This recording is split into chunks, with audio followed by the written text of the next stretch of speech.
Um, as I was driving right now, I just remembered another dream I had. I had it.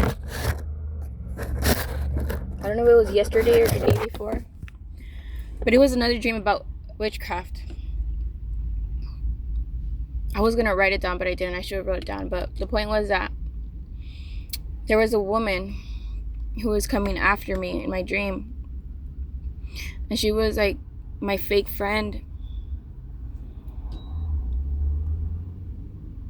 And I think she was my roommate. I'm not sure. But in my dream, she was my roommate, my friend. And she kept doing stuff that I felt like weird. And I was like, that's a witch. Like, I just knew like she was a witch. And then she like tried doing stuff to me, and like I tried to get evidence or something like to prove it. And she ended up leaving me alone, and then she went after my sister. In my dream, she went after my sister, and she tried doing witchcraft on her, but I protected my sister from it. And I ended up calling her out on it. And then we went and we talked with like someone in charge of the dorms, like a school. And she was pleading her case, and I saw in her hand a cut, and like she had a pin, and she put that pin next to her like her palm. I think that's what it's called, palm. And that's where the cut was, like right here or something. And she was putting next to it, and I was like, she's trying to do the same thing she did the last time, because like for some reason I like knew that cut was like part of the ritual that she had done, and she was trying to do it again. And I was like, if you're not a witch, why do you have that cut on that palm? That's proof that you already had done it once before, and you're trying to do it again. And then she got really scared, and I was about to pray for God to kill her in my dream. But before I could say that, because I had just thought it, she got really scared. She's like, please don't kill me, please don't kill me. And after that, I was like, okay, I won't kill her. And then the dream like switched, and I was in an empty room. And in that room, it was like a study room kind of that used to be for like body anatomy or something. And there was like some written stuff on the board that had been erased, but like it's like the writing was still there, like it didn't completely erase, like it was a crappy marker or something. And I was there, and while I'm there looking at the writing, it looked like math or something, I'm not sure, but there was like different signs and symbols on the board. And I heard a girl crying for help, and she's running to the restroom, and I see that same girl who was my roommate go into the restroom, and like she killed her. And then I noticed that it was the second person she had killed after I had like let her go. And I remember thinking in my dream, like, I should have killed her.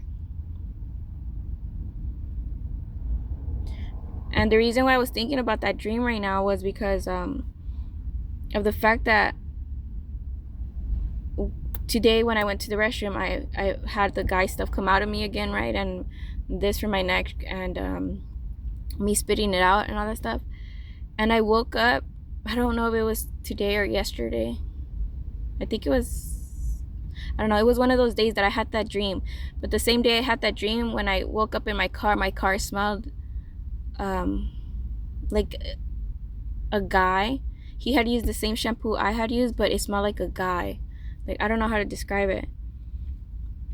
And so that got me thinking, like, oh, they're doing witchcraft on me again to try to get me pregnant through the SAs. So again, this is their second time trying, and that they did that ritual with the cut on the palm. And a lot of stuff I have been watching on my phone, because I look for sermons and stuff, a lot of them have been on reels too, like the shorts, I mean. And they have been saying like, oh, stop praying for the same thing over and over again. Like, yes, you could pray for witches, but don't just pray for that. Like, there's a time for everything. Like, you need to forget.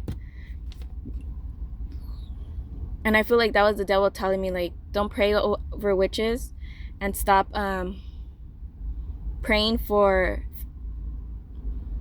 barrenness so that their rituals could work on me.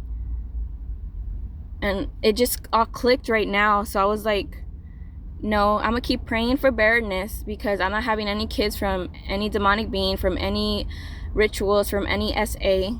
Like, I will have a child when God tells me to have a child, because what I pray is that for my womb to not work only when it is holy, only when it is of God, only when it is of the holy husband God has sent me. That is what my prayers are. And for me not to get pregnant from anything else, that's what I pray for, because I say that God is my birth control. And that's why I don't speak death on anything that is holy. I speak death on everything that is evil. That's how my prayers are. And I just thought I should put that out there, because it just clicked to me that they're still doing this stuff to me.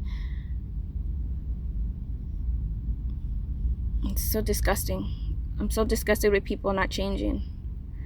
But anyways, yeah.